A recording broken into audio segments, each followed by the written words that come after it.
Hello everyone and welcome to the part two UPSC. हम लोग follow कर रहे थे हमारा कंप्लीट इकोनॉमी प्लेलिस्ट और हमारा नया चैप्टर था इन्फ्लेशन, जिसमें कल के क्लास में हमने ये देखा कि इन्फ्लेशन होता क्या है, इसके कितने टाइप्स होते हैं और इसका क्या पॉजिटिव और निगेटिव इम्पैक्ट पड़ता है हमारे इकोनॉमी में। आज हम लोग पढ़ने वाले हैं डब्ल्यूपीआई और CPI, that is wholesale price index and consumer price index. तो आखिर ये डब्ल्यूपीआई और सीपीआई होता क्या है?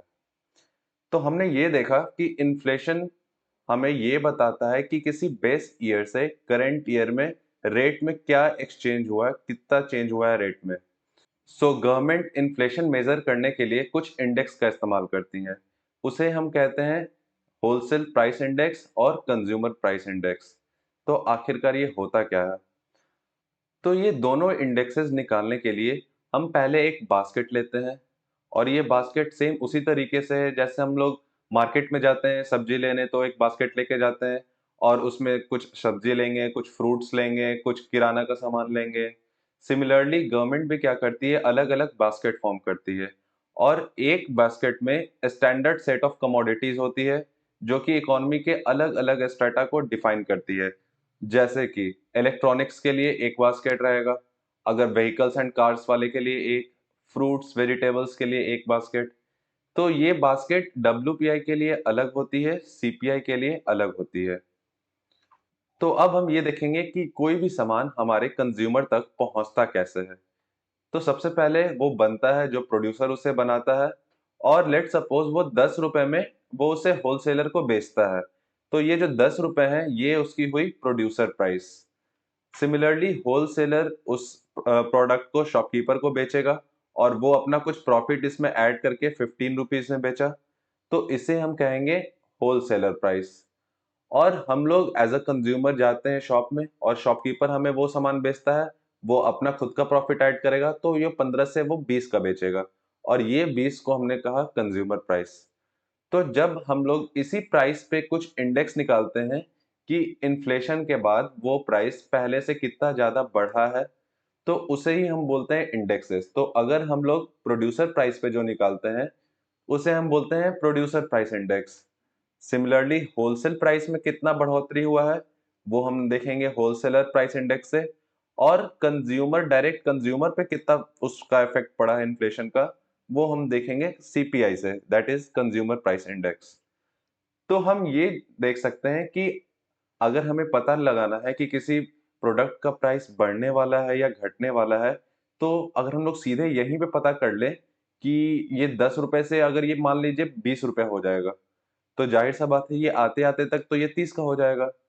तो सबसे एट द फर्स्ट इंस्टेंट अगर हम लोग ये पीपीआई ही निकाल लें तो हमें मोस्ट एक्यूरेट मेजर मिलेगा।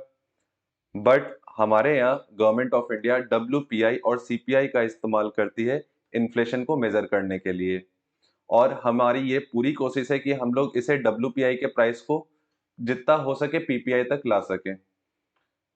क्यों? क्योंकि ये बेस्ट मेजर है फॉर फोरकास्टिंग इन्फ्लेशन। क्योंकि हमने देखा कि अगर जैसे प्रोड्यूसर प्राइस ही बढ़ जाता है, ये 10 से 15 हो जाता है, तो ये अल्टीमेटली ये प्राइस भी बढ़ ही जाएगा। तो इस कारण से बेस्ट मेजर होता है पीपीआई, बट हमें ये याद रखना है कि हमारी गवर्नमेंट डब्ल्यूपीआई और सीपीआई का इस्तेमाल करती है इन्फ्लेशन को देखने के लिए। तो डब्ल्यूपीआई का इस्तेमाल किस लिए होता है? मैक्रो लेवल पॉलिसी बनाने के लिए, ऑल ओवर कंट्री का जो पॉलिसी बनता है ओवरऑल, वो बनाने के लिए हम लोग डब्ल्यूपीआई का इस्तेमाल करते हैं और सीपीआई का इस्तेमाल करते हैं हम लोग माइक्रो लेवल पॉलिसी में। ये हम डिटेल्स में आगे पढ़ेंगे कि कैसे किसी भी इंसान का, किसी भी एम्प्लॉय का टीए-डीए डिसाइड होता है और वो सारे अलाउंसेस मिलते हैं। तो ये सारे माइक्रो लेवल पॉलिसी सीपीआई से बनते हैं, but macro level policy WPI से बनते हैं। ये हमें याद रखना है। तो नेक्स्ट अब हम देखेंगे WPI, that is wholesale price index. तो हमने अभी कुछ समय पहले बात की थी बास्केट की। तो डब्ल्यूपीआई के बास्केट में टोटल 697 कमोडिटीज हैं और इन कमोडिटीज को अलग अलग सेक्शन में हमने बांट के रखा है। तीन सेक्शन होते हैं, जैसे कि fuel and power, manufactured products और प्राइमरी आर्टिकल्स। 2020 के यूपीएससी प्रीलिम्स में इससे एक बहुत अच्छा क्वेश्चन था जो हम लोग अपने पीवाईक्यू वाले सेशन में लेंगे। जब हम इस चैप्टर के पीवाईक्यू बनाएंगे तो उसमें देखेंगे। उसमें ये डायरेक्टली पूछा था कि जो फूड आर्टिकल्स है, वो डब्ल्यूपीआई के बास्केट में ज़्यादा होता है या सीपीआई के बास्केट में? तो खैर, वो तो पीवाईक्यू वाले हम चैप्टर में हम लोग देखेंगे। अभी इस 697 कमोडिटीज में सबसे ज्यादा 64.23% है मैन्युफैक्चर्ड प्रोडक्ट्स, 22.62% है प्राइमरी आर्टिकल्स और 13.15% है fuel and power. Fuel and power के लिए ये वैल्यूज हमारे लिए इंपॉर्टेंट हो जाती है। क्यों? क्योंकि कभी ये हमें ऐसा रैंकिंग वाइज दे सकता है कि मिनरल ऑयल्स ज्यादा है, इलेक्ट्रिसिटी ज्यादा है या कोल ज्यादा है। तो हमें ये याद रखना है, फ्यूल एंड पावर में सबसे ज्यादा है मिनरल ऑयल्स जो कि 7.94%, इलेक्ट्रिसिटी 3.064% एंड कोल 2.138%। बट अगर ओवरऑल कमोडिटीज की बात की जाए तो सबसे ज्यादा किसमें है? Manufactured products. और इस मैन्युफैक्चर्ड प्रोडक्ट्स में क्या आता है? Food products. अब आपको एक ये डाउट होगा कि ये फूड आर्टिकल्स तो प्राइमरी आर्टिकल्स में भी बात हुआ इसका और यहाँ भी फूड प्रोडक्ट्स हो रहा है। बट हमें ये याद रखना है कि प्राइमरी आर्टिकल क्या है? वैसे आर्टिकल्स जो अभी पैक्ड नहीं हुए हैं, वो अभी प्राइमरी स्टेज में है। तो इनके जो फूड आर्टिकल्स होते हैं वो होते हैं cereals, pulses, fruits, milk, meat, ये सारे को रखते हैं हम लोग प्राइमरी आर्टिकल्स में। बट मैन्युफैक्चर्ड प्रोडक्ट्स में जो फूड प्रोडक्ट्स आता है वो होता है जैसे मैगी हो गया, चॉकलेट हो गया, कॉफी हो गया। ये सारे हैं तो फूड प्रोडक्ट, बट ये क्या वेल पैक्ड है, तो ये हम रखते हैं मैन्युफैक्चर्ड प्रोडक्ट्स में। तो ये हमें फिर से एक बार रिवाइज करा दिया जाए कि डब्ल्यूपीआई में 697 कमोडिटीज, सबसे ज्यादा मैन्युफैक्चर्ड प्रोडक्ट, प्राइमरी आर्टिकल्स उसके बाद और फ्यूल एंड पावर सबसे नीचे। क्योंकि हमेशा लोगों को ये कंफ्यूजन हो जाता है कि नहीं नहीं फ्यूल एंड पावर है तो ये सबसे ज्यादा तो ये होता होगा, बट नहीं, सबसे कम है फ्यूल एंड पावर, सबसे ज्यादा है मैन्युफैक्चर्ड प्रोडक्ट्स। सो डब्ल्यूपीआई को पब्लिश कौन करता है? तो WPI is published by department for promotion of industry and internal trade, और ये आती है ministry of commerce and industry के अंदर। और एक बात हमें बहुत ध्यान से देखना है कि जो डब्ल्यूपीआई मेजर किया जाता है वो पॉइंट टू पॉइंट बेसिस पे कैलकुलेट किया जाता है। तो इसका क्या मतलब है? मतलब है कि अगर हम लोग किसी, जैसे कि लेट सपोज बेस ईयर हम लोग 2011-12 मान लिए, तो उस 2011-12 साल के जनवरी में जो प्राइस होगा उससे हम इस साल के दैट इज 2024 के जनवरी के प्राइस के साथ हम लोग कंपेयर करेंगे।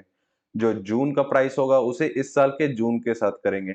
ये क्वेश्चन भी प्रीवियस ईयर में आ चुका है कि क्या हम पॉइंट टू पॉइंट बेसिस पे डब्ल्यूपीआई करते हैं या ईयर टू ईयर बेसिस पे।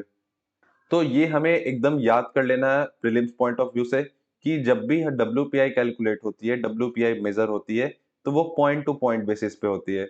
दैट इज, अगर एग्जाम्पल के तौर पे बताया जाए आपको तो लेट सपोज जनवरी, ये बेस ईयर हम अपना मान लेते हैं कितना, 2012, और करंट ईयर है हमारा 2024। तो जनवरी में अगर डब्ल्यूपीआई में एक किसी बास्केट का प्राइस था लेट सपोज 100 रुपीज, फेब में था 120, मार्च में था 140 और जुलाई में था 180।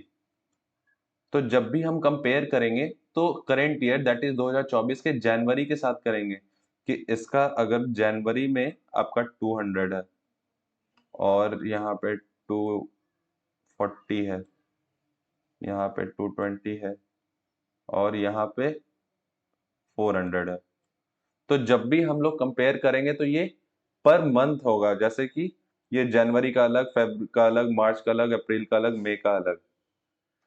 सो I think you all understood कि ये डब्ल्यूपीआई होता क्या है, डब्ल्यूपीआई के बास्केट्स में क्या क्या होते हैं, डब्ल्यूपीआई को किस तरीके से मेजर किया जाता है, that is point to point basis पे।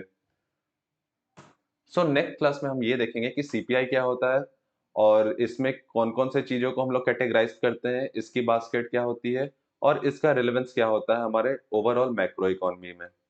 तब तक के लिए all the best to everyone and have a good life. So UPSC से रिलेटेड सारे करंट अफेयर्स, न्यूज और कंप्लीट स्टैटिक क्वेश्चन को फॉलो करने के लिए सब्सक्राइब करें हमारे चैनल को। यहाँ पे आपको मिलता है complete playlist of all subjects that is economy, polity, geography and many more.